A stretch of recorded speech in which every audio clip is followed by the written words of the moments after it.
It's a burden that I carry. Caged in, singing hymns like a canary. Think I finally might have found a way to break out. Hit up Abby for the keys, she from down south. Change locations, try and get a new perspective. Thank you for being here. No problem. I feel like I haven't had like a talk with you like in a while. I think so too. Yeah. It's been a while. Yeah. It's so good to see you. Yeah, you too. I remember all the late production nights that we would have. Yeah. Yeah, it was actually really cool seeing you have that event at Central Station, right? Yeah. Yeah, that was. I loved how you were able to tie in, other artists in the area, but just to see you put on an entire show like that and to see your vast artistry, and delivering your album, like that was like really dope to see. Thank you. Yeah, Thank you. sure. My manager was a huge part of that. Like I always had a team, but like we needed direction. Right. So it was like perfect when it came Speak to that for a second, then. Actually, before we get to that, tell the people who you are.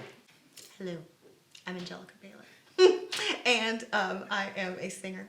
I am a performer, and I love Jesus. Oh yeah, absolutely. Was that good? Bro, that was perfect take. Perfect take. Thank you. We can make that a clip, actually. Boom. So, for how long have you been singing for, and like, what has that journey been for you? So when I hear people say this, I'm always like, oh, that's so cliche, but it truly is my truth. Like forever, I've been singing forever, or for as long as I could like speak. Yeah. My mom is an amazing singer. Comes from a family of musicians, and she plays the piano and just like minister of music for multiple churches. So growing up, it was always in the church and singing in the choir. I think my first solo, I was 4. Yeah. But I always sang through school. High school, I was doing like the national anthem for every game ever. Yeah. So people just kind of knew me as the singing girl. Yeah. And probably my senior year, I signed to a production label out of Richmond, small. But just trying to do something, get the ball rolling, and especially before college was coming. Yeah. So did that for a while, opened for like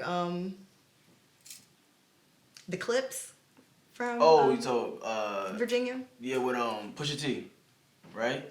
Yes, I think so. Yes. Sorry. I was like, yes. No, open for them, Lil Boosie. It was a real hip hop scene. Yeah. So that type of singing as well. And then went to college. It's a long story, long journey, but in college, someone called my mom, a friend of the family, actually a relative. Yeah. They were auditioning for the Ginuwine band. Ginuwine, multi-platinum R&B artist. Wait, so real quick. Yep.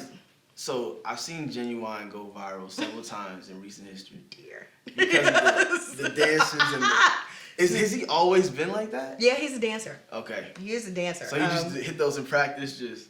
There was no practice. Okay. There was no practice. Yeah. Or practice was with the band only. Yeah. I think he may have came to 2, maybe 3, and it was more or less to watch it happen, like to see if we were ready, because his show was his show. We were plugged in, So our biggest rehearsal with him was through videos, which he told us to watch, our live performances. Yeah. But yeah, like he was a dancer before he was a singer. Oh, okay. Get this secret scoop. Yeah. So yeah, he did some moves. Yeah. That's always been the thing. Yeah. So, but you were telling me, so you got into that, and then what happened after? Right. So that was in college.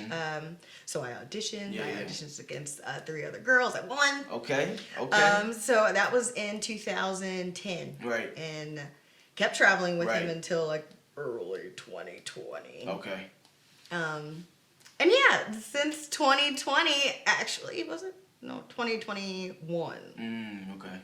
The tail end of. So it was like during the pandemic and everything. Yeah. Okay. Kind of coming. well, we're still in the pandemic, Yeah, but, right, kind of coming out of the hoopla of it all. I met my manager, and my manager is also a producer of a big majority of the album. So yeah, we put that together and just been working it, honey. So it's so obvious how developed your voice is, that you've been singing for a long time. And I remember we worked together with, you did something, I think an overseas video a while, like a couple years ago. Yeah, the concert. And you were great. Thank you. James was the cameraman. I was a man of many talents. But no, you did that, and then you sang in church, and I just want to just tell you, I'm sure you hear this all the time, but I want to tell you that your voice always moves me. Thanks. Yeah, every tears sometimes. Thanks, So, yeah, for sure. So I just wanted to tell you that. Thank you, sweetie. But I mean that's also clear because your Holy Night video, Holy Night, hit 10K. Yeah. Sheesh, clap it up. Woo. What was that? Oh, that was Jesus. Let me tell you, that was God and his birthday song to him. But we've just been pushing, so just the momentum of what we're doing. It's a forward. Yeah. We're not falling and we're not failing. Bumps happen or whatever, but it's forward motion. Yeah. So more, just more. First video, No Matter What, which was my first single, hit 5,000. Yeah. And that was, a trug along, 5,000.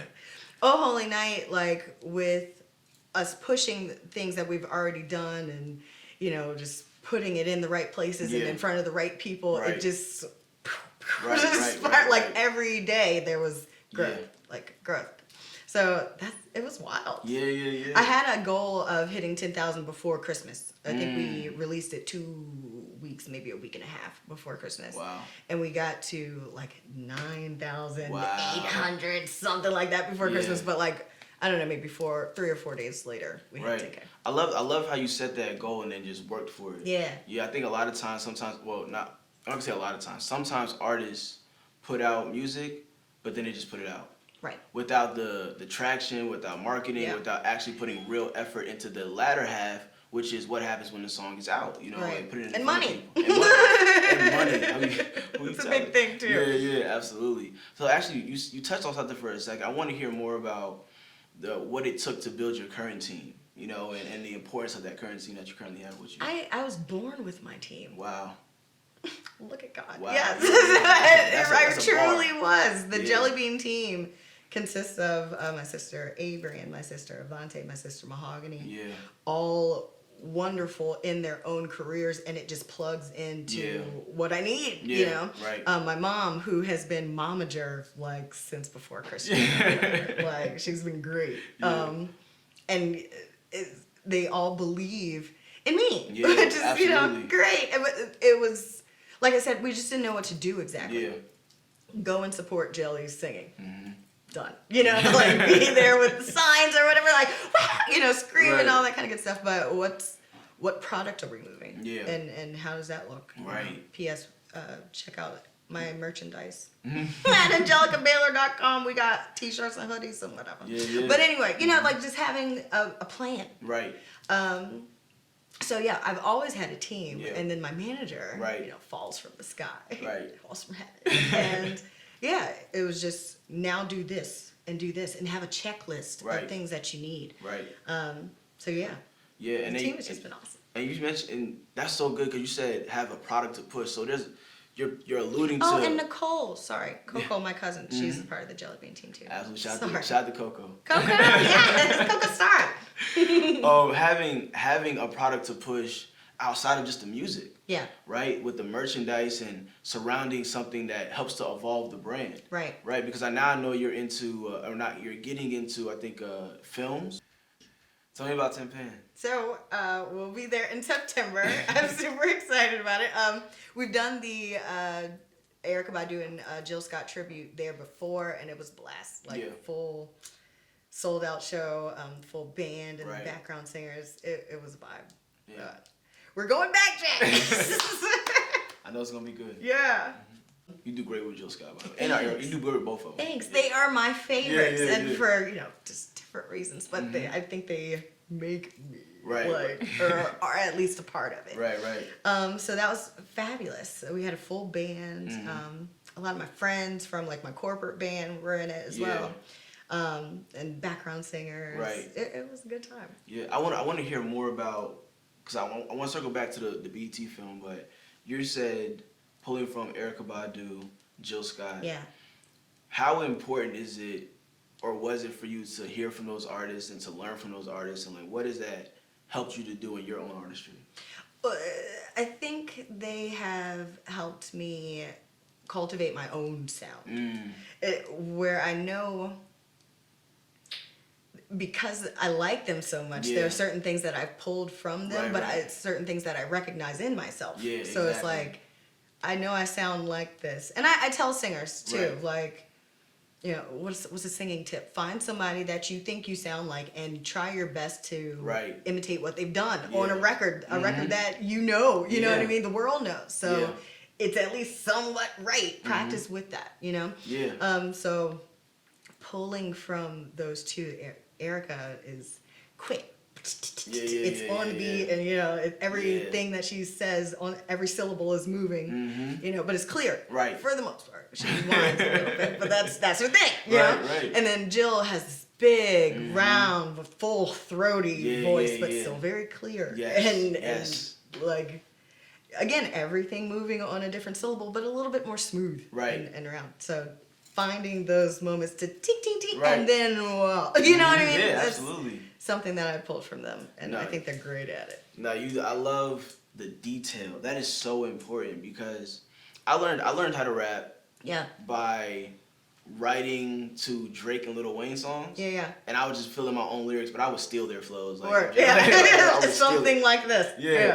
And from doing that, I was able to like find my style. You know, I was able to grow into who JAiMS is as an artist. But it took me studying the cadence of Drake, the delivery from Lil Wayne, the way that he would structure his bars, all those things that helped me to now be like, okay, this is how I want to do it. So I love the detail, because it's so necessary to study the craft. You know, if you don't spend time with it, then it shows, and you can tell that you spend time with it. Thanks. Practice. Perfect practice makes perfect. My dad always said perfect practice makes perfect. Because practice doesn't make perfect. You can do something was totally wrong and practice it over and over and over again. That's not perfect. But follow a guideline. You know, and I think I'm a good singer. Yes. No, for sure. But there are greats that you can learn from. So always keeping your ear open. But they're my faves. Absolutely. So tell me more about the BET film and what that would be. Yeah. So starting I think next month, I'll be participating in a film called Christmas at Moe's, co-directed by my manager. He's a jack of all trades. So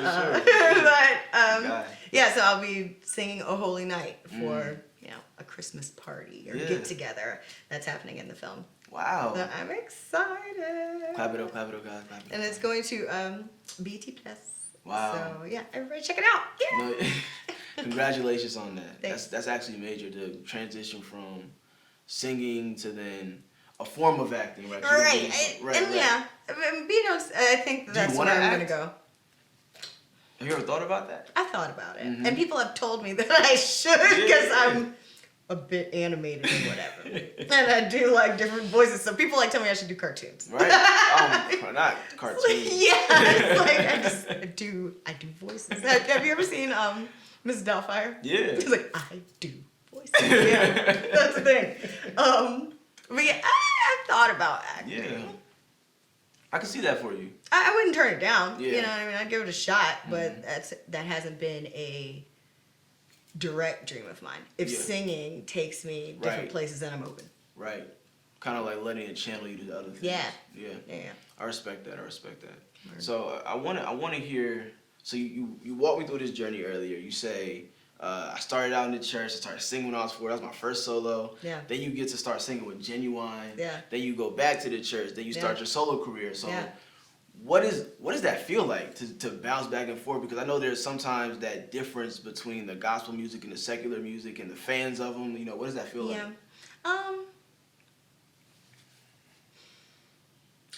As far as feeling God. Yeah. I think every time I hit one of those national stage in front of 1,000, 20,000, 50,000, 120, I think was the biggest. Yeah. Thousands of people. That is a spiritual experience, and Jesus is there. Yeah. And I mean, we always pray before and after shows as a group. Yeah. You know, as far as feeling God, yeah. He's there. You know, no matter what. You know, we're singing about because we invited him and we're looking for him. We want him. You know what I mean? They are God-fearing men that I was traveling with. As far as performing and being on stage, I think that was like a bit of a issue, if you will, for me. Because, you know, Ginuwine, it's sex baby making music where you are moving a certain way that you wouldn't, I don't think is appropriate to move while singing church songs. But still having some type of feeling to move. You know, I think I was stuck for a few years. Like, I need to keep my feet and knees together. And if anything, it's a little shoulder shimmy. But if I start to move my hips and open my feet, like... But then I felt trapped in singing, too. I couldn't really... And not perform, because it's not a performance when singing for God, but put all of your emotions and feeling into it, like I would sing something about like love, you know, in a secular sense. So I think that was a transition moment. But then I just felt free. At some point, it was just like, I'm gonna praise the Lord however I see fit, and it works for me. And He knows that I'm not trying to be disrespectful. You know, it is what it is. No, but that's real, because I do think we sometimes, as people or churchgoers, however you want to label it, we sometimes limit where God can be. You know, as if God didn't create all these things. Now, like you're saying, there is a certain respect level. But at the same time, that doesn't mean God can't be present in all these moments. And I think that there's some things that we can learn from, I guess, the secular performances that can enhance sometimes the spiritual experience. You get what I mean? And it's really just, when I say that, I'm referring to how to connect to a crowd. You understand what I mean? Absolutely. And how that matters in worship and all of those things. So I definitely hear you. I think there's good to both and there's bad to both. And it's about acknowledging the good and then retaining that. You know what I mean? You know, because it's just how the world is, you know? I agree. I think you kind of hit the nail on the head. There's good and bad in both. And not finding the happy medium, if you will, but acknowledging where you are. And knowing how to maneuver that, I think. And not that I was, out with Ginuwine as like, which I was the baby, like they were 20 years older than me, and I was the only girl. So I was the sit down, you people. But she wants to pray. Come on, no, let's not. You know what I mean? Like, but I also knew that panties are gonna fly. You know what I mean? And I'm not. Oh my God, they're panties. You gotta have tough. You know, but. It's still Jesus, still love, not panties, but you're still there. We still love God. Right. So Do you feel like, pulling from that experience, being the only woman in that type of show, being so young as you were, do you feel that it helped you to strengthen your independence in your artistry, or what? Like, how did that impact you? Yes. I was 22. Wow. 22 that's fresh. Just turned 21. Right. Flying, it grew me up a lot. I can say, just from going to different cities and the layovers in between, I've been over at least 150 flights. 150 planes, if you will. Like, so... missing flights and, not being friendly with everybody because I'm like this all the time. And, hey, oh my God, give me a hug. Like, you can't do that with everybody. Yeah. And it wasn't hard smack in the face of you are with the big dogs on the road, like, and they were great with me. Like they helped me, they reeled me in. So it was a good experience. I think I got off track a little. No, you're good. But yeah, so it did absolutely grow me up and teach me things that I needed in the real world. Yeah. Jelly, thank you so much for being with me today. No problem. This was fun. Yeah, it was good, right? And it's so cute. Is there anything else you want to share with the audience before you leave? Where to follow you or stream your music? So I am on all social media at Angelica Baylor. I am Angelica Baylor, Angelica_Baylor, or you can check out my website, angelicabaylor.com, where I have CDs and t-shirts and all types of fun stuff. And you can also check out my schedule. So when a show is in your town, you can come see me and the Jelly Bean team and the Jelly Bean band, Jelly Bean BGBs or whatever, all hitting the stage. It's always a good time. So yeah, and I had so much fun. So thank you for having me. Thank you, Jelly. No problem. Praise him for the prior. Everything is better. Went from seller to a buyer. Gave it up to God. I be kicking with Messiah. This is for forever. We committed when we tire. Did it with no choir. We ain't had no backup. Love you when you're down, but they hate you when you're back